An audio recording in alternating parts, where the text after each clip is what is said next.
मी सत्यवान सौंदर्य येता या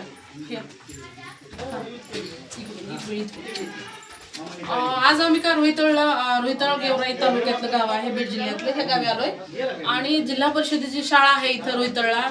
हे 12 गावाचं एक केंद्र आहे. इथे 7 शिक्षिका स्टाफला आहेत शिक्षिका म्हणून.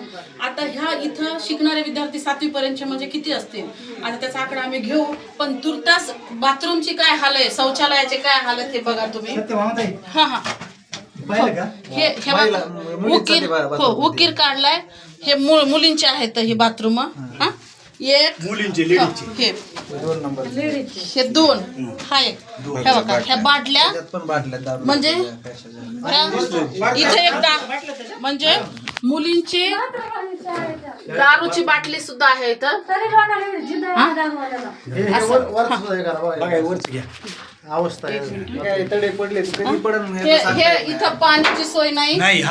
बाथरूमला कसं बसायचं? कसं मुलीने बसायचं? हा मुलीनं एखादं इमर्जन्सी लेडीज आहेत ना शिक्षिका पाळीत तिथं पाळीत घेतलेला कपडा पोरीने तसंच टाकलेला आहे.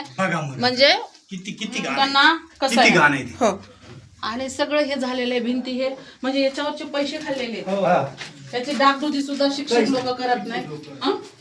शालेय शिक्षण समितीचे शालेय व्यवस्थापन समितीचा अध्यक्ष 7 वर्ष झालं हो मरून गेलेला आहे. त्याच्यावर शालेय व्यवस्थापन समिती नाही, निधी आलेला नाही. अशा पद्धतीनं 7 वर्ष झाले शालेय व्यवस्थापन समिती चालली. 1 मिनिट हा पोरांचा पण दाखव. हे पोरांचे 2 आहेत. हे लॉक केलेले बघा, हे लॉक केलेले ह्या कमोडचा आहे. कमोड असा अवस्थेत आहे. कमोड अशा अवस्थेत. हा कमोडचं टॉयलेट अशा अवस्थेत आहे. इकडला कमोड पाडलेला फुटलेला इथलं हे फुटलेलं आहे. बापरे येतं कसं राहील पाहिजे कसं हे नाही का इच्छो काय साप तेच म्हणतो ना, कसे मुलांनी अशा पद्धतीनं आणि हा किचन शेड कितीचा हे किचन शेड आहे. आहेत ना तुम्हाला मी दाखवतो.